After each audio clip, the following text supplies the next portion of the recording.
Hey everyone, it's Jodi here, and I'm so excited today to introduce to you this wonderful woman with the biggest heart that you're ever gonna meet. Her name is Athena Moberg, and she's the co-founder of Trauma Recovery University.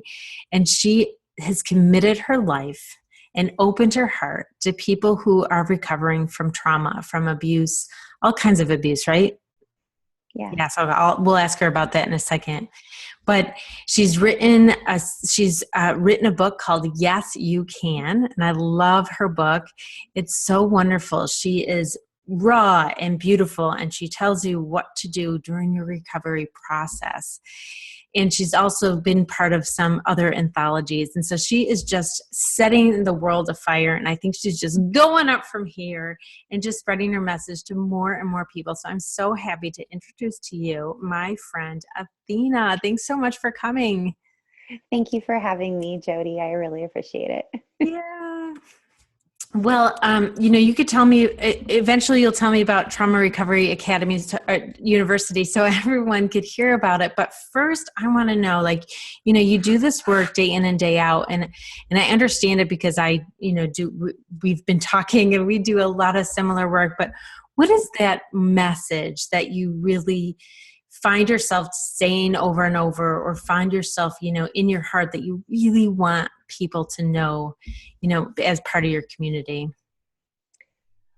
Well, the majority of people that find our YouTube channel, Trauma Recovery University, unfortunately, they find us one of a few ways. Either they're Googling the word suicide because they've just come to the end of their rope and they think they're going crazy, or they're recovering from childhood sexual abuse or some other type of childhood trauma. And so I think a lot of the women, our audience is 74% women.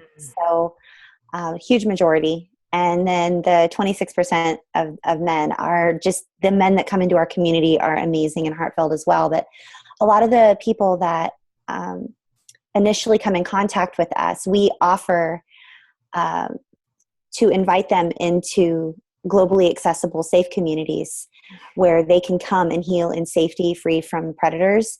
And we have a zero tolerance policy for abuse of any kind or minimization.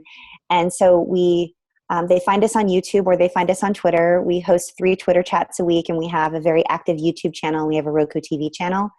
And it's all focused around adult survivors of childhood abuse, specifically childhood sexual abuse. So I think the message that I find myself sharing with them, and that each and every one of them are longing deeply to hear, is me too. Me too. This isn't just you. You weren't the only one that was exploited. You weren't the only one that got lent out to other people. You weren't the only one that was sexually abused at a young age and it went on for years and years. You weren't the only one whose sibling did that to you. You weren't the only one who was assaulted in that way from a very young age and has been confused for 30 years. You aren't the only one that's been silent for 40 years just wanting to belong. It's me too. And you can come and you can heal with us. And if you don't trust us, that's okay. All we can do is offer you this free gift of community and hope that you'll take us up on that offer someday once you feel safe with us. We want to create a safe space for you. So I think that's the heart of my message to my community, just that we show up every week, a few times a week, just to provide you with knowledge and information and resources so that you know that you're not alone. And you can come and be with other people who understand the hell that you've been through, and that there is hope. Even when it feels like there is no hope, there is hope. And you just need to be in a safe environment and receive the tools necessary and the education and the resources necessary to know what it is that happened and how to get to the other side of the valley that you're in right now. I think that's the heart of it, I think. That's so beautiful. Yeah, that really, I mean, I got chills listening to you because I love that idea of hope. I love that idea of me too, because I think that's that isolation in a lot of ways. I learned from a really young age that isolation was worse than any problem that it came with. Yeah. It kind of complicated and exponentially increased the problems that we have. And so, me too. It's just such a healing, it's such a healing message. So I'm so glad that you said that. And hope, I wanted to ask you about hope, because how do you know that there's hope? I mean, so many people probably that are in your community and that are in my community, they're feeling pretty hopeless a lot of the time. And how do you know that there is hope for them? Well, for me, I think that's a two-pronged question, or a two segment answer for me. I can only speak for myself, and for me personally, in my recovery journey, I feel like there was a shift or a click that happened when I was able to somehow have belief in something bigger than myself. Mm. I'm a woman of faith. You know this, you're reading my book. I speak from a faith-based perspective. That approach does not work for everyone. Not everyone is rooted and grounded in their faith. Not everyone believes that there's a God somewhere in the universe that cares deeply for them and wants the best for them and will supernaturally protect them and snatch them from the snares of death. Because it begs the question, if there is a God, and if he really is God, and if he really does love me, then why did he allow me to be sexually abused and exploited by my family or repeatedly for 10 years? Why? I don't even want to know that God, really. Mm-hmm. And so a lot of our community members, many of them were abused by clergy or in the church, or all in the name of the Lord. So, their parents were very religious people, and there was an aspect of religious abuse and sort of this lording over that was a part of this trauma that they incurred. So my approach, of course, I'm not for everyone. Not everybody likes me. That's for sure. So, and I've grown to be okay with that. But I can only share with them my experience. And that is that I have hope because I have a deep, deep, deep knowing and a faith that tells me that if I survived that, I can certainly survive anything that's over there. Wow. Mm-hmm. And if I could live through the hell that I went through, the abuse, the beatings, the neglect, the hunger, the torment, the domestic violence, the bullying, the betrayal of a family member, or many in my case, if I can survive the pain of that, which is excruciating, and sometimes you still feel like you're going to die from it because your heart's just crushed and broken. If I can survive that, I can certainly survive anything else that the world's going to give me right now, because I'm a full-blown adult and I have the power of choice. Choices may have been robbed from me when I was a child, but I'm an adult now and I have choice, and I can choose who I surround myself with. And I think one of the most powerful shifts that happens in our community with every single survivor is when they realize that they can choose to say no. Mm. What? I'm allowed to say no? I was never allowed to say no before. Or I even got a message the other day, Athena, is there really a choice? Really? You're trying to say that there's a choice? What choice do I have? Look what I'm living with. What choice do I have? Well, how often do you allow your toxic family members to text you and call you? How often do they stop by unannounced? How often do you show up at Thanksgiving because you're expected to? How often do you allow people to verbally berate you? How often do you allow people to manipulate your children just to get to you? How often are you allowing those things in your life? Well, you don't understand my circumstances. Oh, yes, I do. Oh, yes. Oh, yes, I do. If someone didn't understand, they couldn't say these things, right? It's like the fact that you understand and you've been there, it means so much more, doesn't it?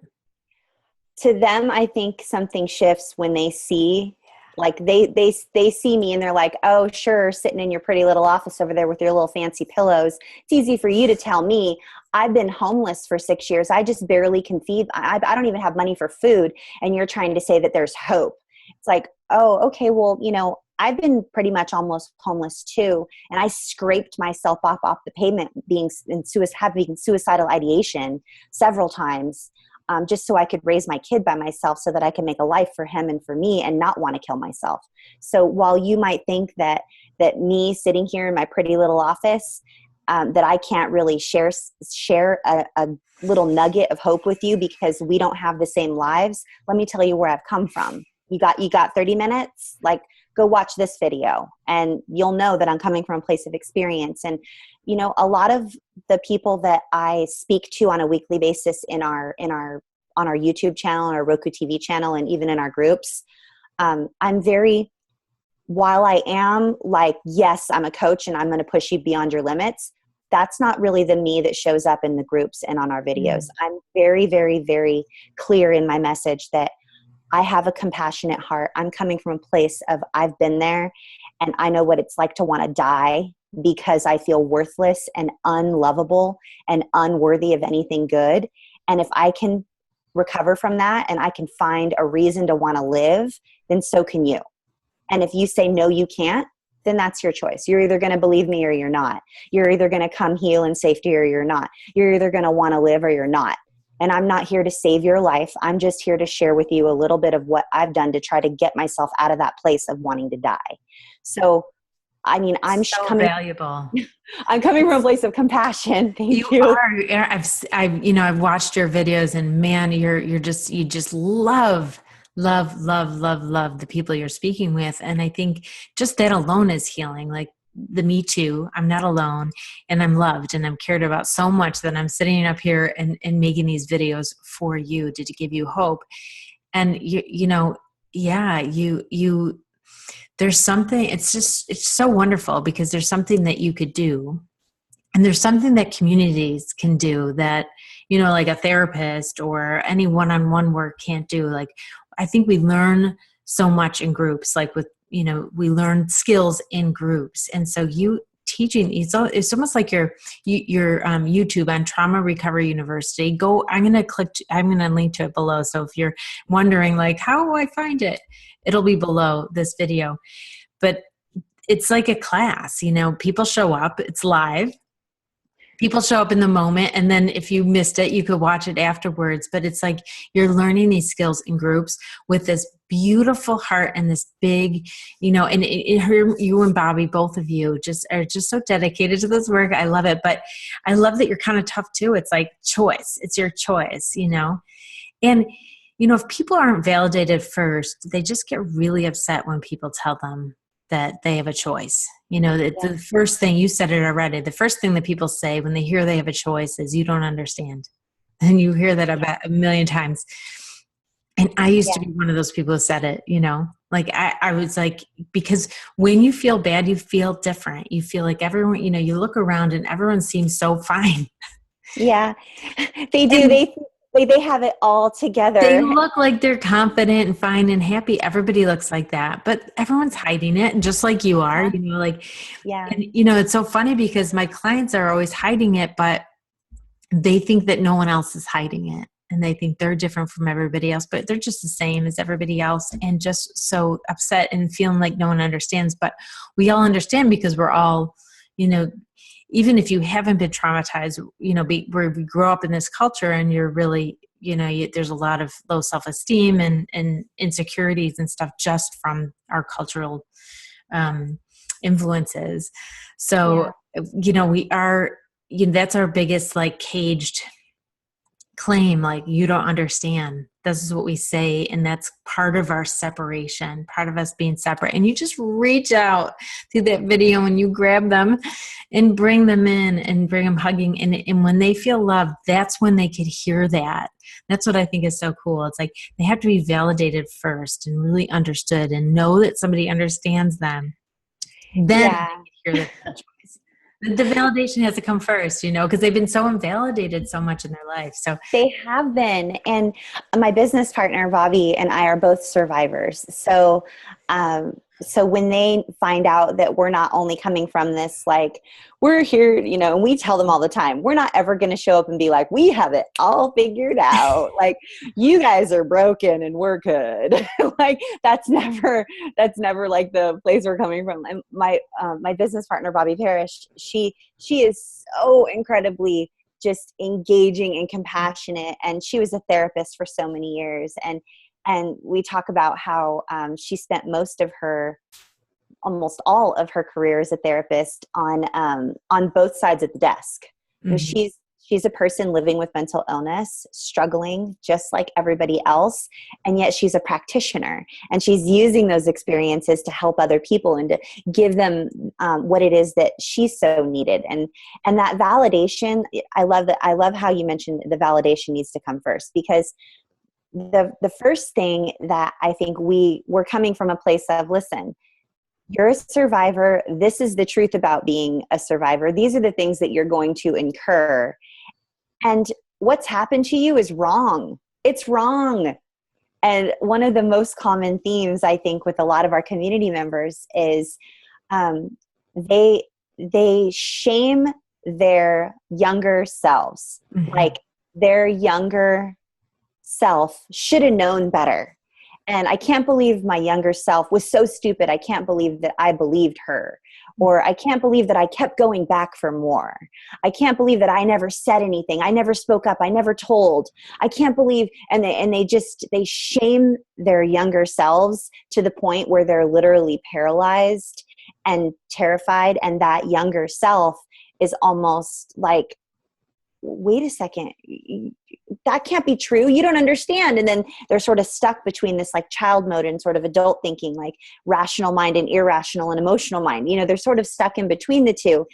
And I think one of the most powerful things that comes when people share their experience with us and come and hang out with us is a huge percentage of the community that we serve are from not only toxic families of origin, but intergenerational, multi-generational family dysfunction and multi-generational sexual abuse. And there's oftentimes, by process of elimination and just sort of listening to their narrative of what's happened in their life, their family of origin or their mother or their father was severely personality disordered, possibly. Not that we're diagnosing their parents from a YouTube video from way back there, like we're not, but we're saying, well, was your father this way? Was your mother this way? Did you have this type of nurturing? Were you safe? Were your basic needs met?